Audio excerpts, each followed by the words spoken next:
الرحمن الرحیم۔ السلام علیکم میرے سب دیکھنے والوں کو اے ناول کی خوش آمدید۔ آج ہمارا نیو ناول جو ہے شروع ہو رہا ہے اور اس کی ایک ہی آپ کو جو ہے فل ایپیسوڈ ملے گی اور اس کا نام ہے باز۔ اس کے لکھے ہے مسکان کنول نے۔ تو چلیں شروع کرتے ہیں کہ یہ ہمارا کیسے ناول ہے اور کیا ہو رہا ہے۔ وہ کاٹی چرن سے اڑتے اترے ہوئے وسینہ تان کا دائیں ہاتھ میں موجود کھڑی ٹھیک کرتا ٹراؤزل ٹاؤن میشن میں اپنے رہائش گاؤں کے باہر پورے وثوق سے کھڑا تھا۔ گاڑی سے قدم نکالنے کی دیر تھی کہ سیکورٹی گارڈ فورس گولی کی رفتار سے اس کی حفاظت کے لیے ارد گرد دیوار بن کے کھڑی ہوئی۔ کشادہ شکن، الوت پیشانی، گہرے سیاہ کالے بال، غضب ڈالتی سرمئی آنکھیں، جہاں کی سنجیدگی چہرے پر سجائے وہ کوئی اور نہیں، دی گریٹ بزنس ٹائکو ماز حیدر خان تھا۔ نہ صرف دبئی بلکہ پاکستان، سری لنکا، بنگلہ دیش، برطانیہ، جرمنی جیسے کئی دوسرے ممالک میں اپنے بزنس کو چار چاند لگا رہا تھا۔ پیسے اور جائیداد وراثت میں تو ملی ہی تھی، کیونکہ خان خاندان کا نام ہی کافی تھا۔ یہ رب کی عنایت تھی یا لوگوں کی دی ہوئی دعائیں؟ چوہان خاندان نسل تا نسل ترقی کی راہ پر گامزن تھی۔ اس خاندان کی شاخیں زیادہ وسیع نہیں تھی، کیونکہ چند برس پہلے ایک ہوائی حادثے میں خان خاندان کے بہت سے چراغ ایک گہری نیند سو گئے تھے۔ اس لیے اب تمام تر جائیداد کے مالک ماز حیدر خان اور ان کی والدہ رومیسا حیدر خان تھی، جو خود بھی چند مہینے پہلے ایک ہارٹ اٹیک کا شکار ہو کر پیرالائز ہو گئی تھی اور ایک خوش اخلاق خاتون تھی۔ انتہائی نرم دل کی مالک، ان کی خوش اخلاقی کے چرچے ہر جگہ مشہور تھے۔ وہ عمر کے جس حصے میں تھی تو اب زیادہ تر ان کا وقت خدا کی عبادت میں گزرتا تھا۔ بے شک اپنے میں پیروں پر کھڑی نہیں ہو سکتی تھی، مگر ان کے ہاتھوں میں موجود 24 گھنٹے رہنے والی تسبیح ان کے خدا کے قریب ہونے کی دلیل تھی، جبکہ اس کے برعکس عادات کا مالک ان کا واحد اثاثہ ماز حیدر خان، جو عمر کے 35 سال میں تھا، وہ مغرور ہرگز نہ تھا، مگر اس کی باروب شخصیت اور گبرو لہجے کو دیکھ کر ہر کوئی اس کے بارے میں یہی اندازہ لگاتا تھا کہ وہ بلا کا مغرور شخص تھا۔ مگر یہ اندازہ بے بنیاد تھا، کیونکہ ماز حیدر مغرور نہیں، سخت دل تھا۔ جہاں اس کی شخصیت اسیر کر دینے والی تھی، وہیں کی عادت جان لیوا بھی تھی۔ مائنڈ ریڈ کرنے کا ہنر وہ خوب جانتا تھا۔ وہ 35 سال بزنس ٹائکو، نہ جانے اس کی سرمی آنکھوں میں کیا تھا جو وہ ایک نظر کسی پر ڈالے اس کی اندرونی احساسات اور خیالات کا خلاصہ بآسانی بتا دیتا تھا۔ یا یوں کہنا غلط نہ ہوگا کہ وہ باز تھا، باز جیسی نگاہ رکھتا تھا جو عام انسانی کی نگاہ سے 8 گنا بہتر تھی۔ یہ قدرتی صلاحیتیں یا تجربے سے حاصل کی طاقتیں یہ آج تک کوئی سوچ نہیں سکا۔ وہ ہر سیدھے کام کا الٹے طریقے سے انجام دیتا تھا، یہ اس کی زندگی کا اصول تھا۔ وہ ہر کام اپنے طریقے سے انجام دیتا تھا اور جو طریقہ کار اس کا ہوتا تھا یقیناً ناقابل برداشت ہوتا تھا۔ وہ اصول پسند، سخت، جھوٹ کے خلاف سخت تھا۔ وہ سزا دینے میں نہ تو تحریر کرتا تھا اور نہ ہی رعایت دیتا تھا۔ بی گارڈ سیکورٹی فورس بھی رومیسا خان کے بے حد اصرار پر اس نے اپنے ساتھ رکھی تھی، ورنہ وہ نوجوان کسی بھی سہارے کا محتاج نہ تھا۔ اکبر راستے سے ہوتے ہوئے اپنے محل نما مینشن میں داخل ہوا۔ وقت کی پابندی کا خاص خیال رکھتا تھا۔ سوشل ایریا میں داخل ہوتے ہی پاکستانی پکوان کی لذیذہ خوشبو اس کی نتھوں سے ٹکرائی۔ اس نے ضبط سے ایک گہری سانس لی اور جان چکا تھا کہ رومی والدہ آج پھر کچن میں موجود تھی، کیونکہ جو شیف اس کی گھر میں موجود تھا وہ پاکستانی پکوان بنانا نہیں جانتے تھے۔ رومی نوٹ اگین، رومیسا بیگم ملازموں کو ہدایت دے رہی تھی جب ماز حیدر خان کے مخاطب کرنے پر اس کی جانب متوجہ ہوئی اور سنجیدہ داسے لیے ان کے جواب کا منتظر تھا۔ جب اس کی توقع کے برعکس جواب اس کو ملا، آپ کچھ بھول رہے ہیں خان۔ ویل چیئر اس کی جانب سے گزرتی ہوئی ایک بار پھر سوشل ایریا میں گئی۔ ماز حیدر خان نے ایک گہری آہ بھری اور بآواز بلند جیسے نعرہ سا لگایا، السلام علیکم ورحمۃ اللہ وبرکاتہ۔ ہموار سنجیدہ داسے چہرے پر سجائے، ہاتھ جیب میں ڈالے وہ سنجیدے سے کھڑا تھا۔ لب بیجے ادب تحسین کا جواب دے کر مسکرانے لگی، یہاں آؤ خان۔ میرے پاس ہر بار کی طرح وہ کوٹ اتارتا ویل چیئر کے قریب ان کی قدموں کے پاس دونوں ہاتھ ان کے گھٹنوں میں رکھ کر گہری سرمئی آنکھیں اپنی جنت پر مرکوز کر کے بیٹھا۔ وہی بلا کا ساحر سنجیدہ انداز، ایک وہی تھی جو اس کی گہری آنکھوں کی تپش برداشت کر پاتی تھی۔ وہ نوما باز جیسی نگاہ جس پر بھی برتی جلا کر خاک کر دینے کے لیے کافی ہوتی تھی۔ ماں اور بیٹی کے درمیان ایسا رشتہ تھا کہ جیسے دونوں ہم عمر ہوں۔ کیا میں جان سکتا ہوں آپ کچن میں کیا کر رہی تھی؟ ہاں تم جانتے ہو آج ہفتے ہے اور بس آج ہی تم گھر پر ڈنر کرتے ہو۔ صحیح، تو میری بات آپ کے نزدیک کوئی امید کی حامل نہیں؟ اب کی بات لہجے میں سختی تھی۔ ہاں کیا میں نے ایسا کیا کہا؟ ہاں کیا کہا نہیں؟ مگر مجھ پر واضح ہے کر دیا۔ جب میں نے کہا کہ آپ کچن میں نہیں جائیں گی تو پھر کیوں گی آپ؟ اپنی بات مکمل کر جواب کا انتظار کیے بغیر وہ قدم جماتا سوزی کے روم کی جانب بڑھا، جو رمیسا خاتون کی کیئر ٹیکر تھی۔ اس کی سوزی کے کمرے کی جانب بڑھتا دیکھ رمیسا نے اپنا سر پیٹا، کیونکہ وہ جانتی تھی نہ تو سوزی کا یہاں آج آخری دن تھا، بلکہ اب بیچاری کہیں اور کام کرنے کے قابل بھی نہیں رہے گی۔ 16 سال پہلے۔ عارف کیسی باتیں کر رہے ہیں آپ؟ اپنے بزنس کی خاطر اپنے 5 سال کی بیٹی کے ساتھ آپ اتنا بڑا سلوک کیسے کر سکتے ہیں؟ بند کرو اپنی بکواس۔ جنمی عورت میں کوئی بزنس کی لالچ نہیں کر رہا، اپنی ماں کی خاطر کر رہا ہوں۔ پہلے بھی ان کے فیصلے کے خلاف جا کر میں نے تجھ بدبخت سے شادی کی۔ تیرے قدم میری دلیز پر کیا پڑے ایک دن جو سکھ کا سال نصیب ہوا ہو۔ خدا کا واسطے ہے آپ کو کچھ تو رحم کریں، ان لوگوں کو جانتے تک نہیں ہیں آپ۔ اس طرح آپ کیسے کسی کے حوالے کر سکتے ہیں اپنی چھوٹی سی بیٹی کو؟ آپ نکاح کر کے قانونی جرم کر رہے ہیں، کچھ تو خدا کو خوف کرے۔ چٹا ایک زوردار تھپڑ سامنے سلگتی ماں کے باقی الفاظ منہ میں دبا دیے۔ میری بات سن، نکاح تو میں کروا کے ہی رہوں گا، دنیا کی کوئی طاقت مجھے نہیں روک سکتی، لیکن اگر تو نے ایک لفظ اور بولا نا تو میں یہیں کھڑے کھڑے تجھے طلاق دے دوں گا۔ طلاق کی دھمکی ملنے پر اس کے لفظ سل گئے، کیونکہ جس معاشرے کی وہ حصہ تھی وہاں طلاق یافتہ عورت کی زندگی جہنم بنا دی جاتی تھی، جیسے طلاق مرد نے نہیں عورت نے دی ہو۔ لاکھ منتیں سماجی کرنے کے باوجود سب بے سودہ رہا اور 5 سالہ گڑیا اور 16 سالہ لڑکی کی منقوح بنا دیا گیا۔ 16 سال بعد پاکستان کراچی، رات 10 بجے لیپ ٹاپ پر مرکوز کیے وہ پھر جاب کے لیے آن لائن اپلائی کر رہی تھی۔ وہ یونیورسٹی کے دوسرے سیمسٹر میں تھی، زندگی پرسکون گزر رہی تھی، مگر ایک خوفناک حادثے نے ان کے ہنستے بستے گھر کو تباہ کر دیا۔ درانی صاحب کے شریک خدا ادنوی کو جنم دینے کے 6 سال بعد نیند سو گئی۔ درانی صاحب ایک جانے مانے بزنس مین تھے، مگر پچھلے 5 برس پہلے ہارٹ اٹیک نے ان کی جان لے لی۔ یہ صدمہ ادنوی اور ان کے 5 برس بڑے بھائی سنان درانی کے لیے بہت گہرا تھا۔ باپ کے جانے کے بعد سنان نے بزنس سنبھالا، مگر کچی عمر ہونے کے باعث دن بدن نقصان پر نقصان ہوتا گیا۔ اور پھر وہ دن آیا جب ایک دن سنان آفس سے گھر واپس نہیں آیا اور کہا تھا کہ کس حال میں تھا کوئی نہیں جانتا تھا۔ سنان کی شادی کے بعد ادنوی جیسے بے جان سی ہوگی، مگر ایک دن فون کال پر اس کے رہن سہن آسان بھی خطا ہوئے جب اسے معلوم ہوا سنان ایک نچلی اسپتال میں کوما کی پیشنٹ کی صورت زندگی اور موت کی جنگ لڑ رہا ہے۔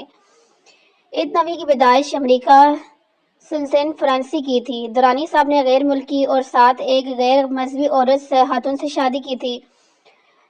روز پستانی نامی اس عورت نے درانی صاحب سے نکاح کے بعد دل سے اسلام قبول کیا تھا اور ساتھ ہی اسلامی تعلیمات بھی حاصل کی تھی۔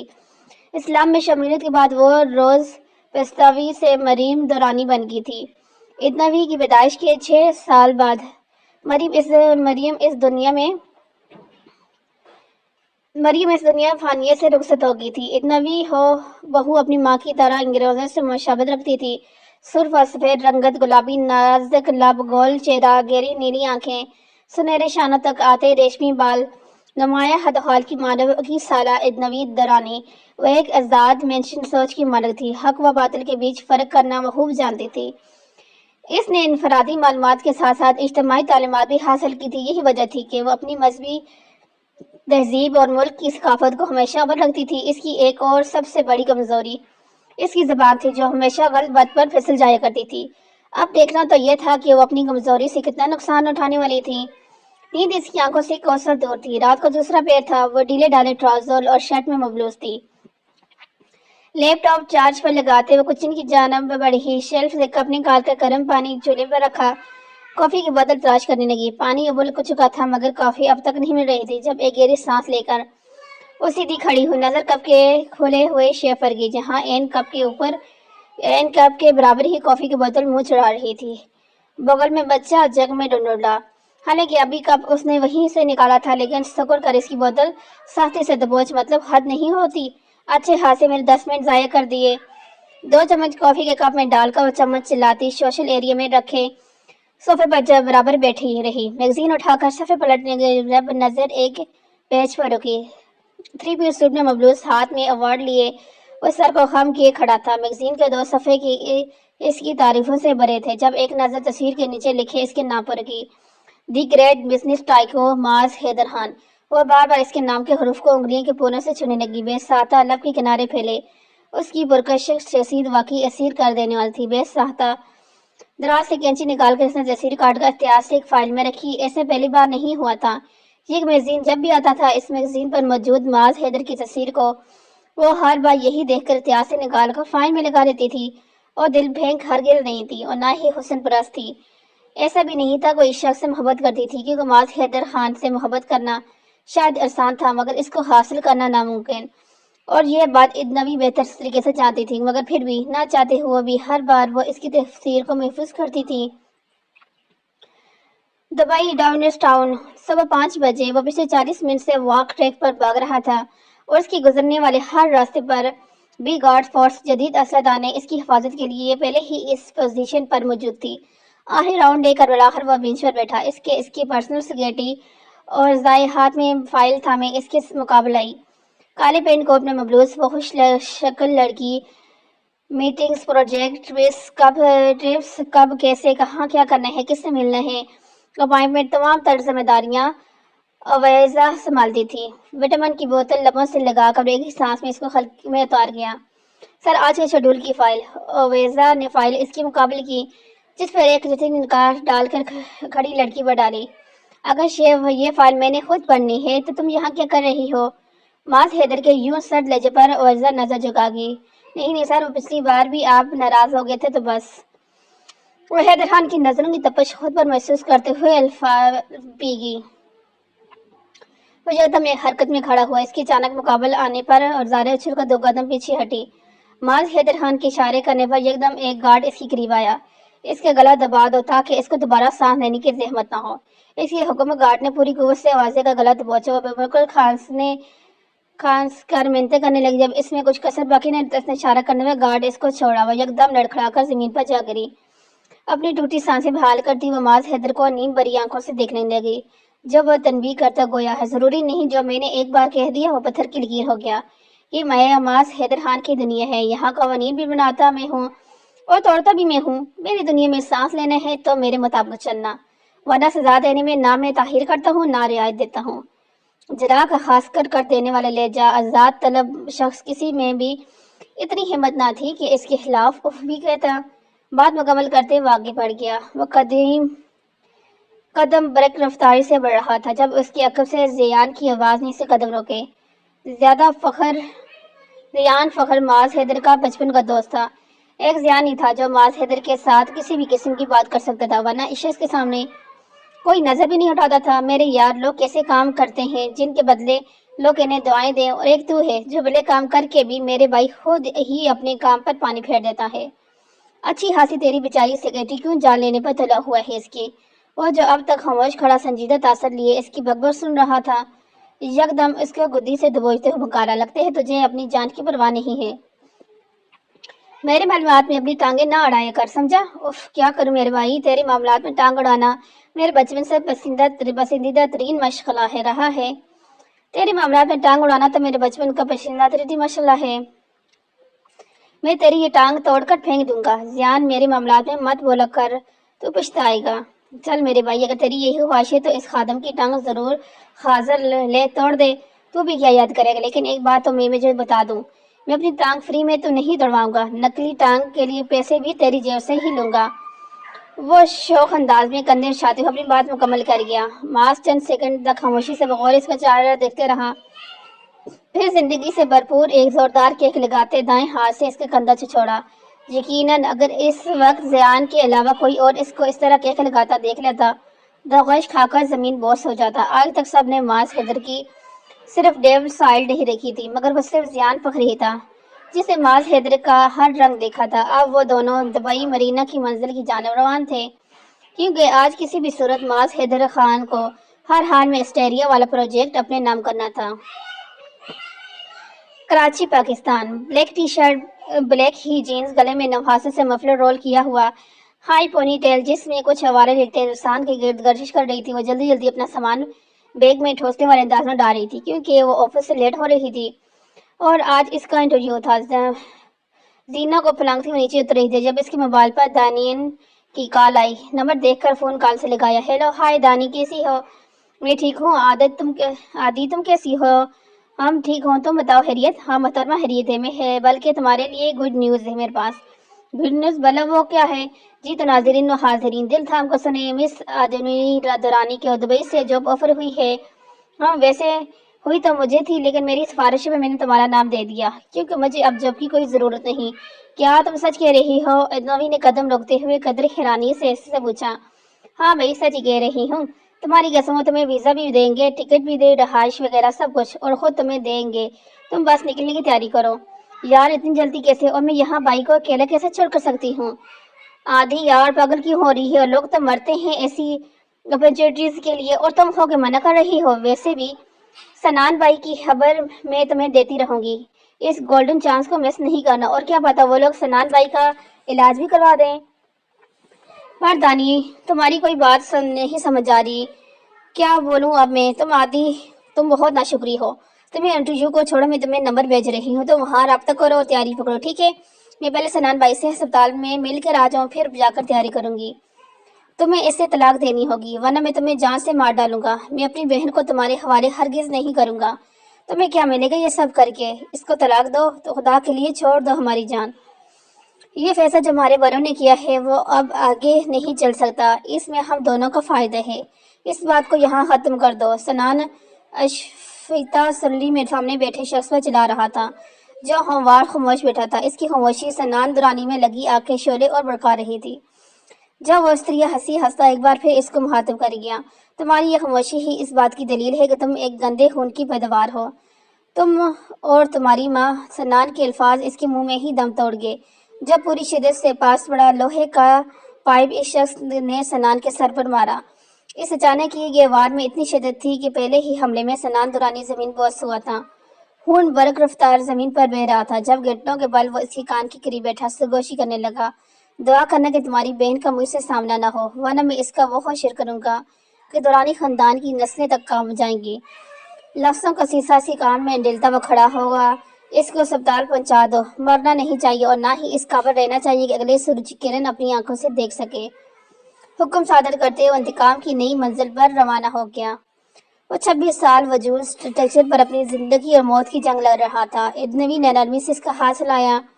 بھائی، ماما بھی گئی، پھر بابا بھی چھوڑ کے چلے گئے، اور آپ بھی یوں خاموش ہیں۔ میں تھک گئی ہوں بھائی، اپنی تنہائی سے زندگی۔ وہ کئی گھنٹے یوں ہی سنان کے پاس سر رکھ کر لیٹی رہی، اس بات سے انجان جس پر وہ اب چلنے جا رہی تھی۔ اس سفر کی تھکن اس کو وجود کو کرچی کرچی کرنے والی تھی۔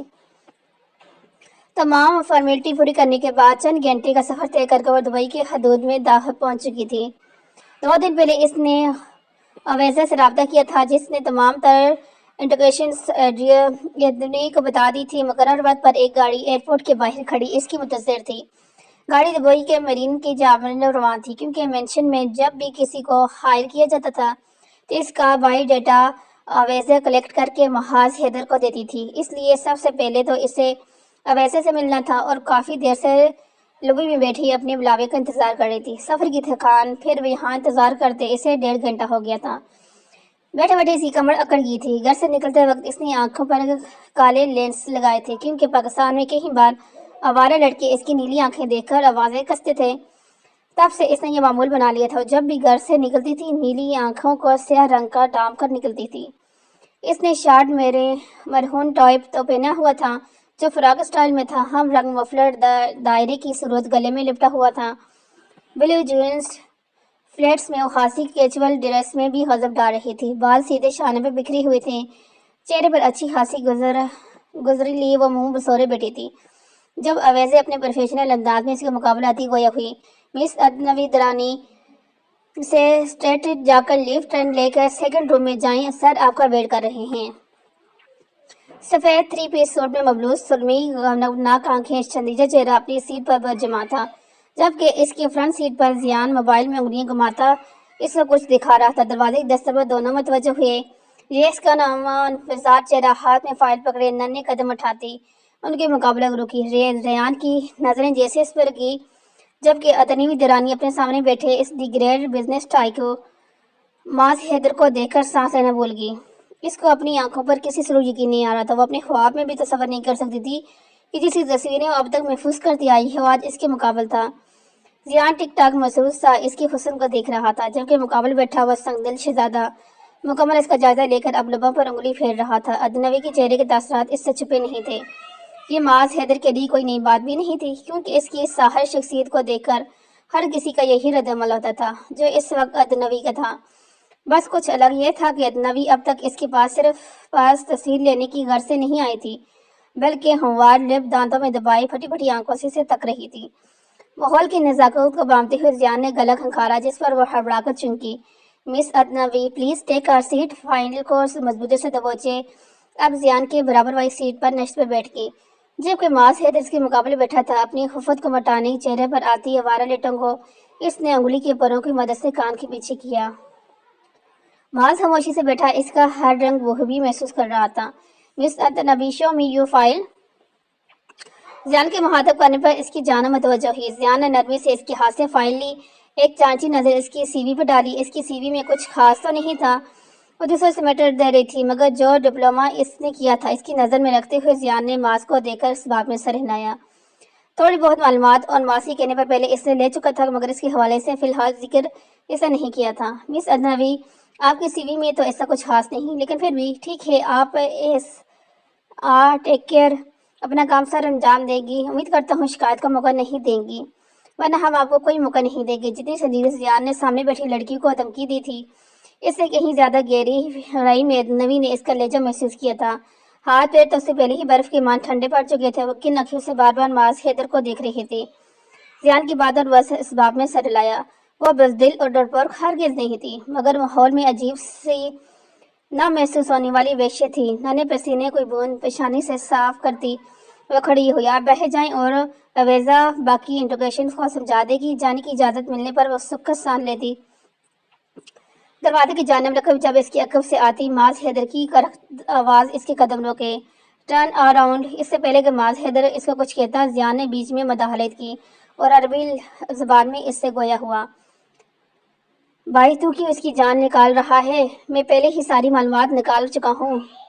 زیان کی بات اور معاذ نے اس کے اوپر ایک گہری نظر ڈالی اور دوبارہ نکھی جانب دیکھا، جو یک ٹک مجرموں کی طرح نظریں جھکائی کھڑی فرش پر گھور رہی تھی۔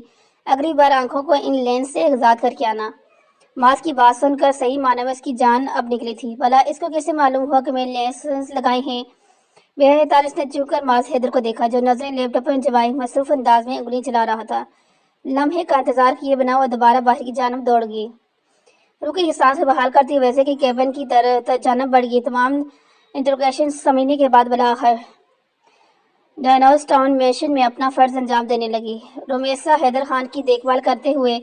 اس کو لگ بھی ایک ہفتے سے زیادہ ہو گیا تھا۔ اس تمام عرصے میں اس کا سامنا اب تک دوبارہ معاذ حیدر سے نہیں ہوا تھا۔ رمیسا خاتون بھی ایک نرم دل خاتون تھی، اس کا انداز بھی اس کو ہو چکا تھا۔ ہر روز کی طرح آج بھی رمیسا خاتون کو دعا دے کر تقریباً 8 بجے کے قریب سلا چکی تھی۔ دانین کو کال ملانے پر جب کوئی جواب نہ وصول نہ ہوا تو پاس پڑا میگزین اٹھا کر صفحے پلٹنے لگی، مگر اس میگزین کی لکھائی کے سرے سے گزر رہی تھی، کیونکہ وہ سب عربی زبان میں تحریر تھا۔ ایک گہری سانس بھر کر وہ باہر ٹریس کی جانب بڑھی۔ بلا شبہ وہ ایک حسین جہاں تھا۔ کالی گرداری شلوار پر چھوٹی گول دامن کی قمیض آستینوں کی آخری حد خونیاں تک تھی، کالی چادر شانوں پر لپٹے میسی جڑا بنائے وہ نظر لگ جانے کی حد تک حسین لگ رہی تھی۔ دودیالی رنگت پر چمکتی ہوئی نیلی آنکھیں دل پر غضب ڈالنے کے لیے کافی تھی۔ دل میں آتی خواہش کو حقیقت کا رنگ دیتی وہ ڈاؤن ٹاؤن کی مینشن سے باہر نکلی، چہل قدم کرتے کرتے وقفے حصے کو عبور کرتی اب باقاعدہ باہر اسٹریٹ کی جانب بڑھ رہی تھی۔ لوکیشن وہ پہلے ہی سیو کر چکی تھی۔ سکون بڑی چھائی، ہر سوچ سی ہر کلامی کرتے وہ گویا کیا ہو جاتا اگر شکل کے ساتھ ساتھ اس کے مزاج بھی اچھے ہوتے۔ آیا بڑے کہیں کے بزنس ٹائپ، ہر وقت تیور پر بل تو ایسے تجا کر رکھتے ہیں جیسے بزنس مین نہیں کہیں کے شہزادہ ہو۔ ہم اپنی آخری جملہ پر خود ہی غور کرتے وہ لب بھیج گئی۔ ہاں ویسے ہے تو شہزادے ہی۔ آسمان پر بچھی کالی چادر میں کہیں کہیں جگنو کی مان تارے چمکتے نظر آ رہے تھے۔